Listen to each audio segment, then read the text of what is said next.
Digel ragahindina heweka seranserî herêmê bû paqijkirina jingehê ji gilê şûbermaykan û di konferansekê Rojnamevanî da cegirê parêzgerê Duhokê ragihand. Sibehî heweka paqijkirinê dêlparêzgeha Duhokê jî li çendîn deverên dest nîşankirî dest pê ket û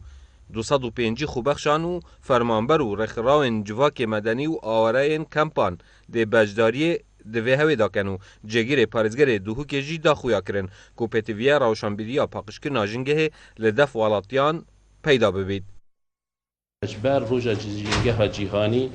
ku dana bol seranserî parêzgehê Kurdistanê ev bêtekirin ji ber hindê em dê vê carê dûbare keyne ve و دیوی پروژه وکی دبیجم جه اینین راست کردستان ما دهوکا ما پاخجه و ما وی چنده راب بوین بس بر هندی کدا بیت سرانسری هر چهار پارێزگه ها اما که دنجاره کدی دوی رابین و دوی دوری کین مدویت خلقه کی به آگهدار کین و هوشیاری خلقه کی بو مگله گله کا ضروریه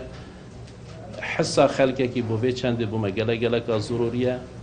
جلای خواه ریوبر فرمانگه ها پاراستنا جینگه Duhokê ragihand ku ew jî beşdarî vê hewê ne û bi erkê xwe yê serekî dizanin. Divê hewê da em pişikdar bîn çûka ev babeteke me ve girêdaya wek jîngeh em me jî karê xwe kirî înşallah ku em sibahî yani hemî şiyanet xwe ve em dê pişikdar bîn divê hewê da.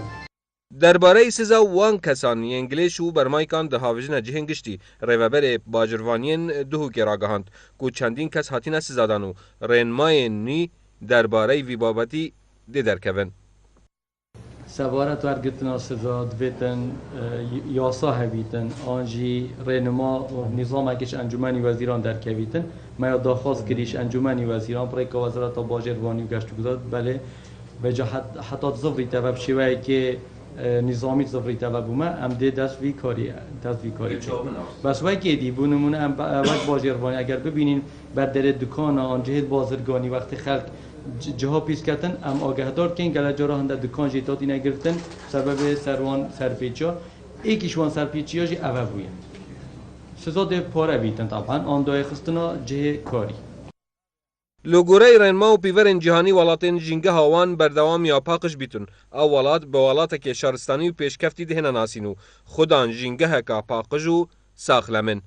Beyar Amêdî, Badînan Sat, Duhok.